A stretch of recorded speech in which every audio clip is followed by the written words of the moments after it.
E hoje a Carol, como médica, vai falar um pouco da experiência dela, de como ela observa, a visão que ela tem sobre a importância, né, do médico na atenção primária, as ações que pode desenvolver. Então, a gente sabe que culturalmente, né, a gente tem a visão do médico como aquele profissional que fica mais no consultório, realizando os atendimentos individuais, né? E às vezes pouco se envolve em ações mais coletivas, fora de consultório, né? E as pessoas têm essa visão, né? Ainda tem essa cultura, essa visão do. A minha imagem está cortando, vamos ver, vou me afastar. A gente ainda tem essa cultura, né? Do médico ser profissional mais assim do atendimento individual. Mas a gente sabe, e a Carol é um exemplo, né, nisso, porque a gente trabalhou junto e a gente viu a Carol aí fazendo de tudo, né? E a gente sabe que, na verdade, esse é o que a gente espera, né? O que é o ideal, né, da função do médico, que ele tem esse cuidado ampliado ali, mesmo fora do consultório, né, Carol? Eu acho que essa ideia de que o médico só fica no consultório é o que a maioria das pessoas tem e é o que a gente vem trazendo há muito tempo na mente, assim, de acho que da maioria dos brasileiros, de que médico não vai a campo. E pelo menos na minha formação, que a faculdade que eu fiz batia muito em cima de humanização, do médico estar presente na vida de cada paciente, principalmente na atenção básica.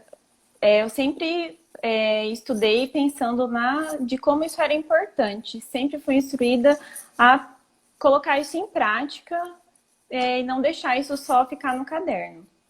Porque cada vez mais a gente vê que o problema não está assim no organismo, mas sim num todo que compõe o paciente, sua família, onde ele mora, grau de instrução, onde ele trabalha, as pessoas que ele convive. Então não dá pra gente querer cuidar de uma pessoa só pelo que ela fala que eu sinto dor na cabeça, eu sinto dor na barriga, mas o que tá levando essa pessoa a sentir isso daí? Eu acho que a maioria das pessoas também procuram um posto de saúde, assim, com essa ideia realmente, assim, eu tenho a dor e eu preciso tratar aquela dor, enfim. E não querem buscar entender de onde está surgindo tudo isso. Sim, realmente. E eu acho que se a gente ficar assim, só nessa, eu vou tratar a minha dor e não pensar no todo, a gente vai ficar a vida inteira só tratando aquela dor e não vai resolver de fato o problema. Isso mesmo. Né? Ficar apagando fogo, né?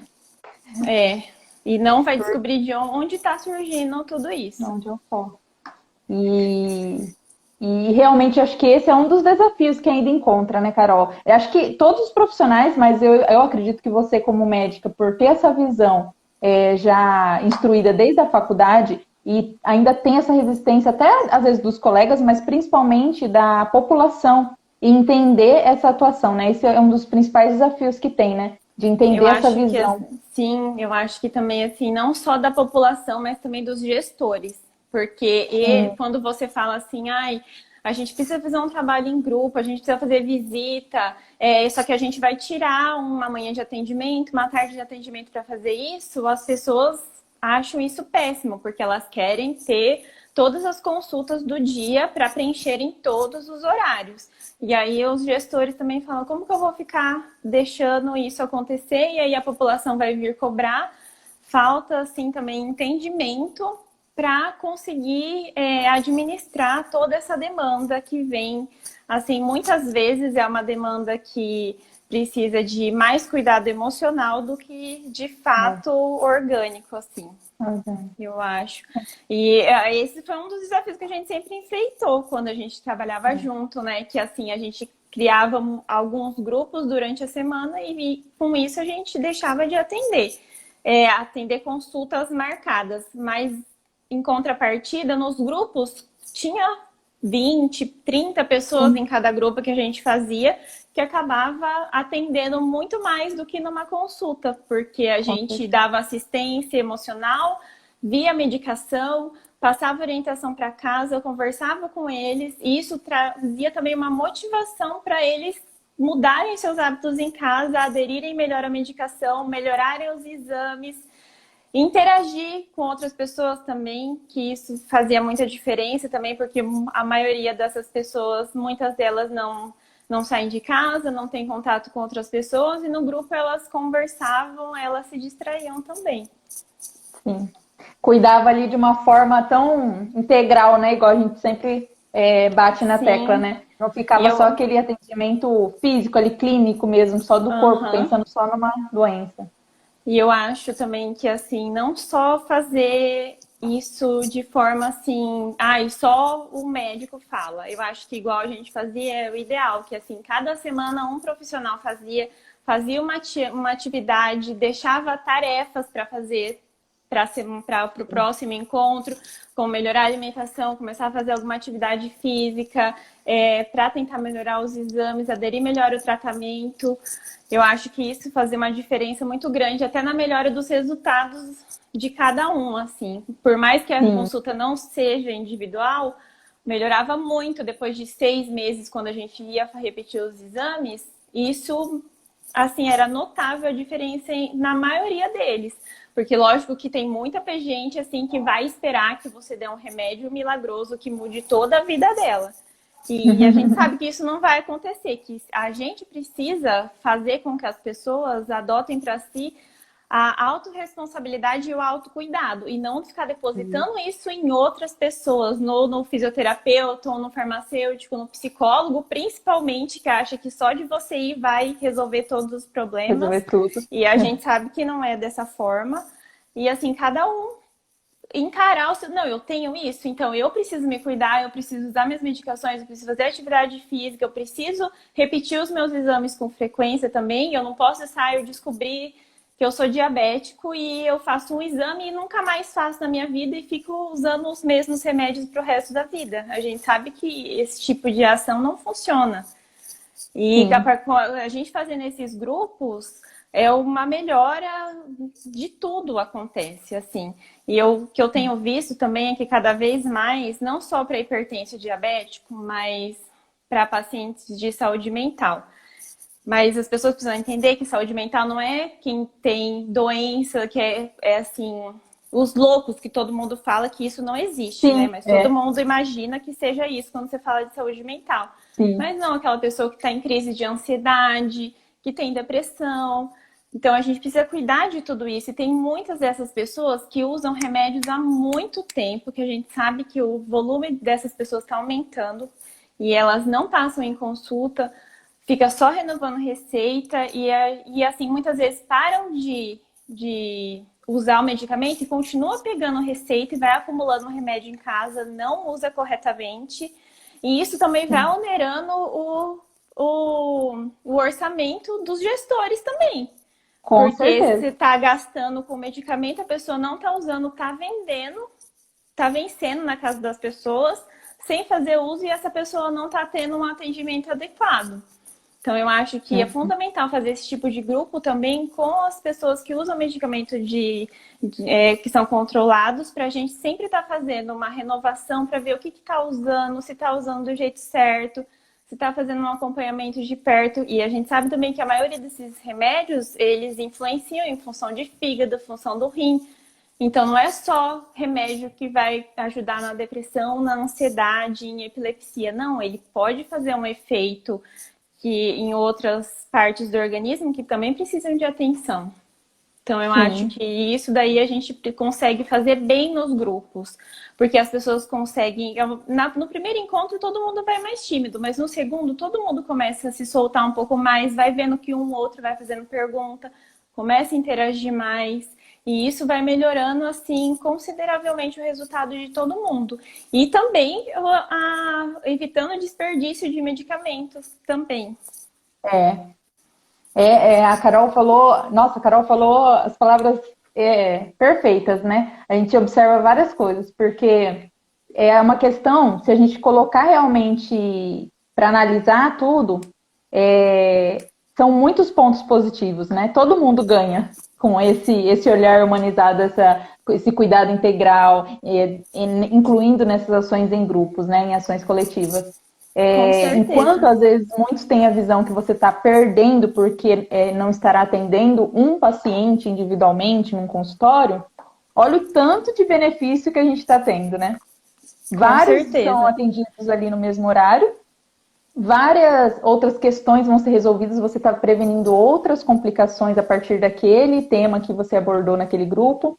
Você cuida ali não só daquela doença, daquela parte física que a pessoa às vezes foi buscar naquele grupo, mas também outras coisas que ela nem imaginava que ela, né, vai acabar se identificando ali com os participantes do grupo. Ela vai receber ali em uma hora a atenção de vários profissionais ao mesmo tempo. Isso vai ter consequências até em questões financeiras para a gestão da saúde. Então, assim, olha quantos benefícios, né? De ter profissionais, assim, que têm esse olhar, que trabalham dessa forma, pensando na ação, no benefício coletivo mesmo, né? Na saúde de todos, né? Não só numa questão de ir ali curando doenças e atendimento e dispensando medicamento, né? É muito além disso, né? A nossa saúde é muito além disso. E, e é interessante que tem tantas funções, né, para o médico estar ali atuando na atenção primária, né, Carol? Tantos grupos, como ações até em outras instituições, ações intersetoriais, né, como CCI, CRAS, né, Com certeza. campanhas, né, de mobilização social. Sim, eu acho assim, nesses grupos ainda, coisa que a gente sempre fazia era incentivar as pessoas a o autocuidado, eu acho, é o principal, porque para evitar delas ficarem indo, eu tô sentindo dor, uma dor na minha cabeça, eu já vou no posto para pegar um remédio para resolver. As pessoas começam porque todo mundo sabe o que tomar em casa, ela não precisa necessariamente ir até o posto para fazer isso, né? É, E aí, quando ela vai, ela tira a vaga de alguém que muitas vezes precisava e que não vai, que vai parar no pronto-socorro. E aí vai sobrecarregar o pronto-socorro também. Por isso que sim, é ideal essa ideia de difundir mesmo o pensamento das pessoas não irem tanto ao pronto-socorro, ao posto e ao pronto-socorro por qualquer queixa, por que ela motivo. precisa aprender a se cuidar em casa sem achar que as pessoas vão dar, indo ao posto ou ao pronto-socorro, vão dar um remédio milagroso que vai resolver o problema e nunca mais vai ter. E essa participação no CCI, principalmente, assim, que era uma coisa que a gente fazia muito, era muito legal, porque a gente via que muitos idosos, assim, não tinham tanto contato com a família. E lá no CCI, eles faziam atividades, faziam lanche, participavam de hidroginástica, de piquenique, e a gente podia conversar, fazer atividades com eles para conversar, e aí cada um podia colocar o seu problema, a sua ideia sobre cada assunto. Várias vezes a gente fez ações igual, por exemplo, o idoso sempre tem muita dificuldade de audição. Vamos juntar e fazer um trabalho, fazer uma otoscopia em todo mundo num dia lá e marcar para todo mundo que tiver com cera fazer uma lavagem de ouvido. Isso vai, Uhum. isso é uma alegria para eles. Sim, Não vão precisar ir ao um PSF para fazer uma coisa assim. E vai ser uma sim. atividade que vai fazer eles interagirem, que vai fazer conversar, que vai fazer distrair, vão ver pessoas diferentes. E eu acho que isso dá um ânimo também, melhora a depressão, vai dar um ânimo para melhorar o uso dos medicamentos. Eu acho que isso é fundamental em todos os Com grupos, certeza. sendo de mães e filhos, para gestante, para ela já se acostumar com aquela vida que vai nascer e com aquela responsabilidade que ela vai ter, além dela, de cuidar de uma outra vida. E que ela precisa Sim. entender que ela não precisa ir no posto por qualquer coisa, que a criança tem seus momentos, prevenção de doença, principalmente na infância, como elaborar melhor as papinhas, em que momento que começa a alimentação. Eu acho que isso, a gente trabalhando num grupo, evita muitas filas desnecessárias no PSF e também é um jeito de você conversar, trocar experiência com outras pessoas, principalmente mães verem que não acontece só com elas as coisas, acontece com Sim, todas, e que é uma com dúvida todo. de uma, é a dúvida de todas. Então, eu acho que isso é bem importante, assim, e até as crianças vão crescendo com essa ideia de saberem se cuidar também, de saber É. fazer escolha de alimentação, é, de interagir com outros colegas também. Eu acho que isso melhora o desenvolvimento escolar como um todo também para crianças que participam também desses grupos com as mães, ou então quando a gente vai fazer trabalho nas escolas também.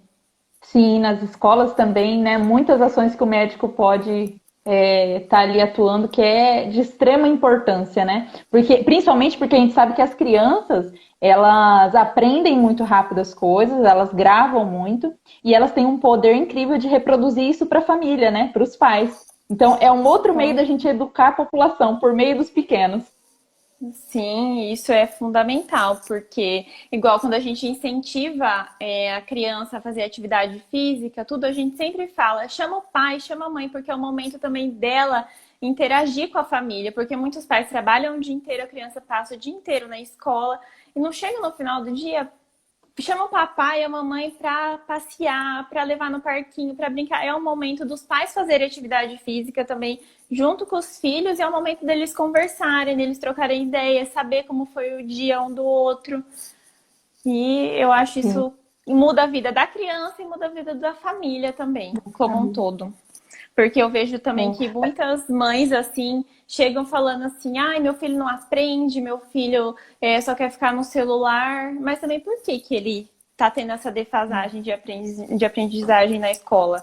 Por que que ele só tá ficando no celular? Então, eu acho que todo mundo, não é uma Ritalina que vai resolver isso. Não. Então, assim, precisa colocar limite. Eu sempre falo para as mães, o seu filho não precisa de Ritalina, ele precisa de limite, ele precisa de cuidado, ele precisa de atenção.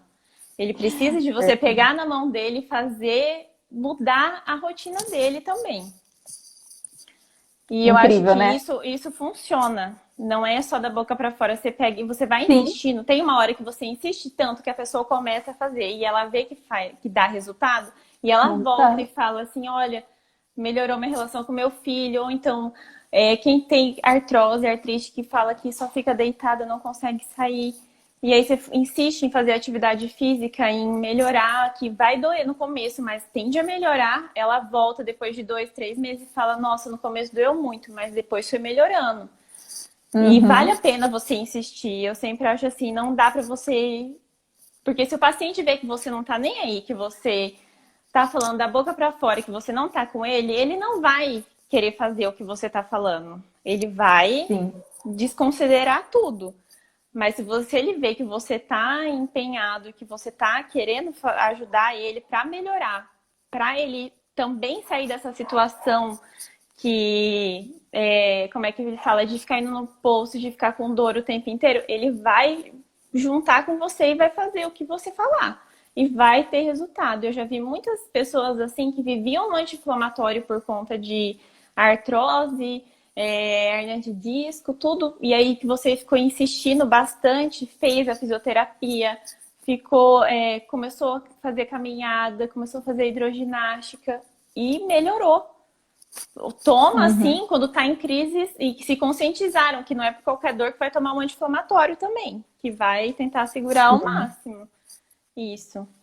E eu acho que dá resultado, a gente só não pode, assim, deixar, assim, de lado isso. Eu acho que a gente não Sim. pode desistir. Também os profissionais, eu acho que não podem desistir. É, isso que eu ia falar, né? Porque, querendo ou não, é trabalhoso, né, Carol? Se você ter Nossa. essa postura, você insistir pro paciente. Seria muito mais cômodo e fácil o médico só receber ali, dispensar medicamento, faz isso, vai, e a pessoa voltando todo dia com a mesma dor. Mas para o profissional seria muito mais cômodo, né? Só liberar ali alguma coisa e pronto, menos dor de cabeça, menos trabalho, menos coisa para eu pensar em estratégia de convencer essa pessoa, de falar alguma coisa para que ela entenda, né, uma orientação. Se Uhum. a gente fosse se apegar, todos os profissionais, eu digo assim, eu como fisioterapeuta também, se a gente fosse se apegar apenas em técnicas que a gente aprendeu na faculdade, vamos reproduzir aquela mesma técnica, seria muito mais cômodo, muito mais fácil. Eu vou ali, faço o meu trabalho mecanizado, mas quando a gente quer ter esse olhar a mais, a gente quer o cuidado a mais, isso dá trabalho, realmente, né? Isso cansa, isso Nossa. você desprende toda a sua energia para aquela situação e você acaba ficando cansada tanto quanto a pessoa que tá lá, assim, porque ela chega exausta de problema e você também insiste ao máximo, dá o seu máximo para tentar ajudar ela de alguma forma que não seja só com remédio. Sim. Mas a hora que você vê que isso funciona, que dá resultado, assim, Sim. aí é muito bom. É Vale gratificante, muito a porque pena. sim.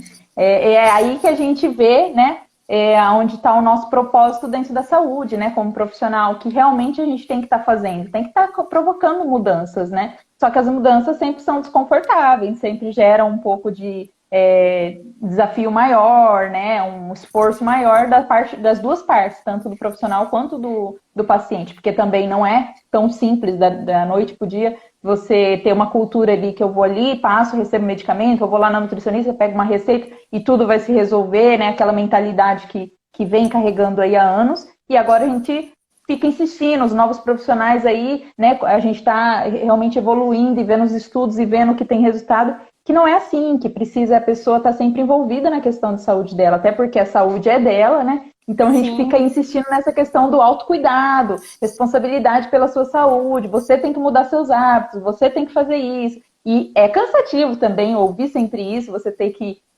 mudar a sua rotina ali, os seus hábitos que você está tão acostumado, você coloca muita expectativa e pressão em cima só dos profissionais para que isso ocorra, né? E aí a gente quebra um pouquinho isso, a gente mostra que não é só isso, não é só o profissional que vai te oferecer ali de bandeja um milagre, uma solução milagrosa.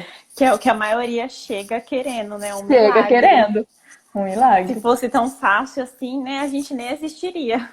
Não Nem existiria, não tem precisaria porquê. ficar trabalhando e ter uma infinidade de profissões, de especialidades, porque assim Sim. não ia ter necessidade Não, ia ser disso. só um remedinho ali de mudanças radicais, de milagres e É, pronto, acabou. Não precisava de mais ninguém, né? com Mas a gente sabe certeza. que o trabalho é bem mais ampliado, é bem maior, né, do que a gente está ainda na nossa cultura aí, né, imaginando. A gente sabe que tem muitos profissionais que ainda têm essa visão ainda um pouco antiga da saúde pública, né, dessa visão mais centrada no médico ali como atendimento, na visão assim de pouco envolvimento multiprofissional junto ao médico, né? Porque é interessante isso também, né? Porque a gente sempre trabalhava, igual você mesmo citou, nossos grupos, nossas ações, sempre um trabalho junto à equipe, vários profissionais envolvidos. Não era algo assim que ou só o médico participa ou só os outros profissionais participam, além do médico. Uma coisa sempre junta, né? Integrada mesmo. Uhum. E isso se completa muito, né? Porque cada um com seu conhecimento ali, com a sua especialidade, se completa no cuidado, onde for atuar. Sim, porque eu acho assim, ninguém nunca vai saber tudo. Ninguém, por mais especialista que a pessoa seja, ninguém nunca vai saber de tudo. E eu acho que vale a pena essa interação com todas as áreas da saúde para agregar conhecimento e fazer mais a diferença para esses pacientes, assim, tanto nas visitas como em grupo também, porque a gente viu que a visita também é bastante importante e que faz Sim, muita diferença. Quantos casos a gente já entrou, quantas histórias a gente já escutou, já realidades diferentes que a gente já viu, já relacionamentos dentro da família que a gente já percebeu.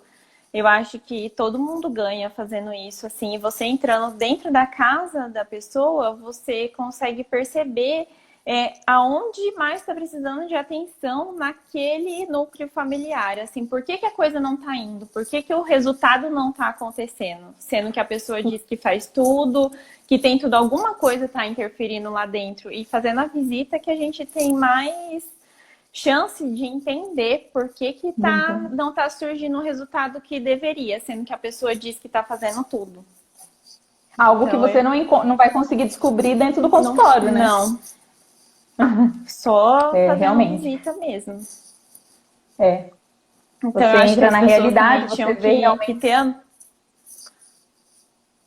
Sim, aí as pessoas têm que ter a noção de quanto importante esse tipo de trabalho, assim, que a pessoa não está lá atendendo, mas ela está fazendo outro trabalho que inclui muitas outras pessoas. Quando a gente vai na casa, a gente só não vê só aquela pessoa que gerou o motivo da gente fazer aquela visita, mas acaba vendo a família inteira e entendendo o contexto familiar de uma forma integral. Sim. E, Carol, E você eu acha acho que uma assim que coisa com... assim bem. Pode Oi? falar. Não, eu acho assim que a linguagem que a gente usa também dentro da casa das pessoas interfere muito, porque não adianta a gente chegar lá e querer falar, ai, a senhora tem artralgia? Pra que que você vai fazer isso, né? Eu acho assim que a linguagem que você usa quando você está atendendo não precisa, não é termo técnico que você vai usar que vai fazer de você um bom profissional. Não. Então, eu acho que a linguagem tem que ser de fácil acesso para todo mundo entender. Isso não vai te fazer um profissional menos experiente, menos entendido, e só vai ajudar mais quem está ali precisando. Sim, realmente. Você entender ali a realidade, o nível, né, da pessoa, você gera uma questão de empatia, né? Você se coloca ali no lugar da pessoa, você sabe que ela tem uma dificuldade de entendimento, você vai facilitar ao máximo a linguagem para explicar ali nos mínimos detalhes para ter o resultado. Porque não adianta você sabe os termos técnicos, sabe como falar com palavras bonitas, mas para o paciente, né, para a família ali, isso pouco interessa, né? A questão Sim. é ter o resultado, a ação em si, e como ela vai entender aquilo e poder fazer no dia a dia, porque você não vai estar o Uhum. dia a dia ali para falar, para usar os seus métodos, né? Com E eu ia certeza. comentar assim, nessa época, né, com tudo isso que a gente está passando, com a pandemia, mudou muito assim o olhar, o comportamento da população, eu acho, né? Ah, sem dúvida. Eu acho assim, isso só veio para mostrar que as pessoas realmente vão em busca de um serviço de saúde achando que vai resolver todos os problemas da vida dela de uma vez. Porque aquela pessoa que vinha sempre com dor nas costas, dor no joelho, ela não parou de ter dor, mas ela parou de ir no posto porque ela sabe que se ela for lá, ela está mais exposta a pegar uma doença de fato e realmente precisar de um atendimento médico assim que vai fazer diferença para aquele momento. Porque Sim. assim, muito, por isso que é muito. A gente precisa entender que aquela pessoa está indo lá porque ela tem uma dor no joelho, o que está causando essa dor realmente para ela, assim? Ela tá tendo algum problema na família dela, como que tá ansiosa, tá sofrendo com alguma coisa, tá com problema financeiro, que alguma coisa está desencadeando essa dor, porque essa dor não Sim. passou, só que ela parou de ir no posto por conta do Covid. E isso Sim. muitas pessoas, aquelas mães que a criança dava um espirro e já estava lá no posto, a criança continuou tendo, porque a gente sabe que criança fica resfriado. E não é a Sim. mãe indo no posto no primeiro espirro que a criança dá que a gente vai dar um remédio milagroso que vai resolver aquele problema. A mãe sabe cuidar em casa. Por isso que a gente tem que ver o que essa mãe está passando em casa. Ela está trabalhando muito, ela vai no posto para tentar suprir uma necessidade que ela não está conseguindo fazer em casa sozinha por conta de excesso de trabalho. A gente precisa entender isso para dar um suporte para essa mãe também Sim. para ela entender que ela não precisa fazer esse tipo de ação para mostrar que ela é uma boa mãe. Uhum. E eu acho que isso está ajudando muito, assim, nessa parte, assim, deu para entender realmente, assim, com o Covid, o que acontecia todos os dias no posto. Sim, até porque hoje o coronavírus, né? Que a gente está evitando de frequentar locais assim por essa contaminação. Mas a gente sabe, a gente que é profissional sabe que o tempo todo, principalmente num setor de saúde igual um posto, né? Um hospital ali, quantas bactérias e vírus a gente encontra ali. Então, assim, e por qualquer motivo, né? Se expor a alguns perigos, alguns riscos de realmente se contaminar com uma doença Uhum. realmente mais séria que vai precisar dos cuidados. Então, assim, tudo isso trouxe agora um pouco mais essa sensação de autocuidado, vou prevenir, né? Vou evitar alguns locais, vou ter uma questão mais de higiene quando eu tiver que frequentar algum local. Realmente mudou essa cultura. E essa questão que você falou das mães faz a gente até voltar na importância do grupo, né? Porque a gente está falando aqui de autocuidado e no caso das mães, igual você citou.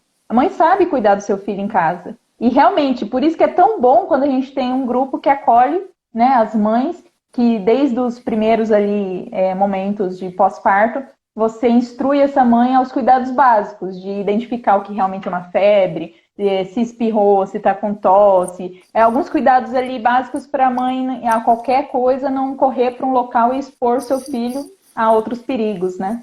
Sim, isso é fundamental, porque a gente sabe que existem sinais de alarme que a gente precisa explicar para a mãe o que é que realmente acontece, que vai fazer ela levar o seu filho no posto. E isso não é para profissional de saúde, não é só quem é enfermeiro, médico, dentista, fisioterapeuta precisa saber. Todo mundo precisa saber, porque isso é básico. Todo mundo precisa saber o que é uma dipirona, o que é um paracetamol, o que vai dar para o seu filho. Isso é fundamental a população saber, de um modo geral, o que é. Porque eu acho muito assim, as pessoas, muitas têm a ideia assim, ai, eu não trabalho na saúde, eu não preciso saber o que é um anti-inflamatório, o que é um diclofenaco que todo mundo ama, o que é um paracetamol, o que é uma dipirona. Todo mundo precisa saber. Isso é uma noção básica para a pessoa se autocuidar em casa também. Sim. É aí que entra, né, o que a gente sempre insiste aí, a importância da educação em saúde, de educar as pessoas sobre saúde, sobre a sua saúde, como se cuidar. Não colocar só essa espera, assim, quando eu ficar doente eu procuro o profissional e aí ele vai cuidar da minha doença, né? Mas e aí, enquanto você está com saúde, você não participa de nada que entra em uma ação de prevenção, você não se cuida em casa para prevenir que você fique doente, ou quando você fica em alguma situação, alguma condição ali de alarme, você não sabe identificar se é grave, se não é, como você pode se cuidar, se você precisa realmente buscar um serviço de saúde e qual serviço de saúde você vai buscar, né? Para também não ir, às vezes, direto a um pronto-socorro, né? Direto a um setor mais especializado. Então, isso é a importância que a gente sempre fala aqui da educação em saúde. A gente tem que estar todo mundo envolvido, né? Os profissionais de saúde, eles possuem um conhecimento, uma especialidade maior, para auxiliar a população em geral, os pacientes, a guiar nesse processo, né? Que alguns conhecimentos realmente as pessoas não vão ter. Mas a gente não está ali para fazer pela pessoa, né? A pessoa tem que ter também a participação, a parte dela, a contribuição dela no cuidado da saúde dela. Sim, isso Então, é fundamental. é muito importante. Pô, Carol, também tem uma questão que que o médico atua muito na saúde e às vezes poucas pessoas entendem, né, o que é a questão da regulação. Bom, a regulação é aquele profissional, geralmente é o médico, que fica responsável por organizar todos os encaminhamentos que chegam daquele município.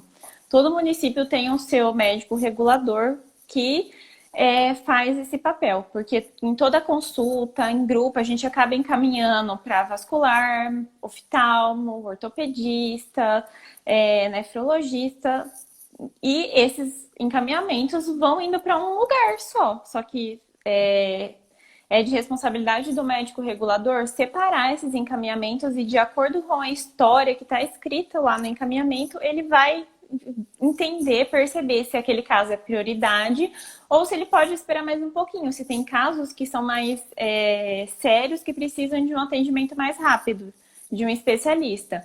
Então, o médico regulador, ele é responsável por fazer isso.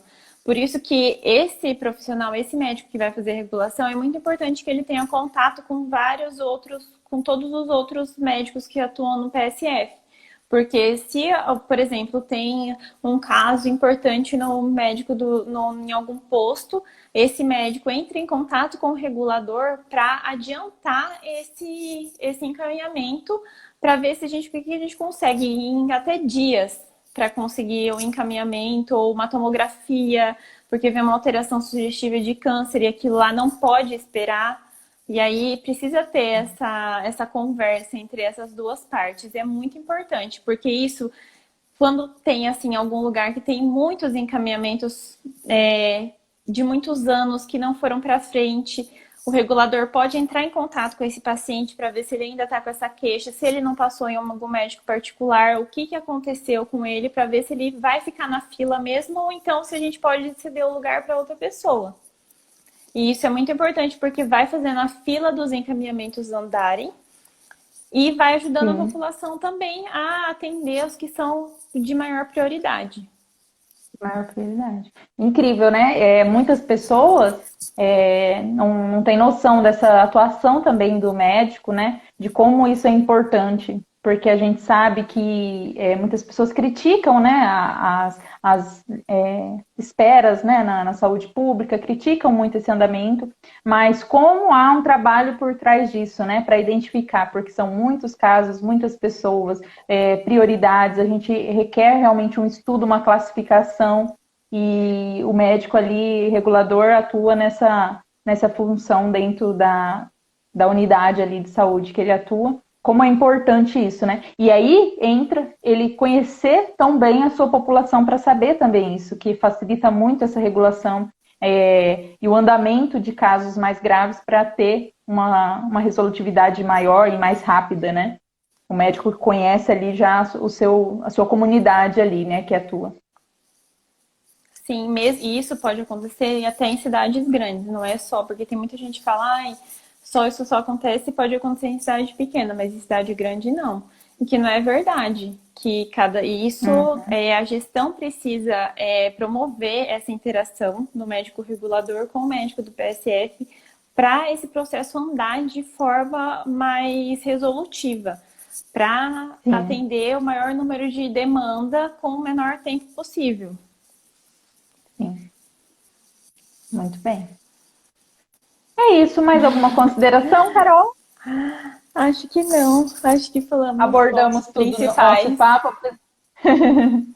Das meninas, a gente agradece sua participação, sua disponibilidade em falar com a gente, contribuir aqui com a nossa rede aqui de compartilhar conhecimento. Você, a gente tem sempre como exemplo incrível, né, de profissional, ser humano e tudo. A Carol, a gente é suspeita por ser amiga também para falar, mas é uma admiração muito grande pelo posicionamento da Carol, pelo olhar que ela tem. Eu que agradeço, porque assim, a minha experiência com saúde da família começou com vocês também, e assim, sempre tenho no meu coração, nas minhas memórias, tudo que a gente já passou junto, todas as histórias que a gente já viveu já na saúde pública.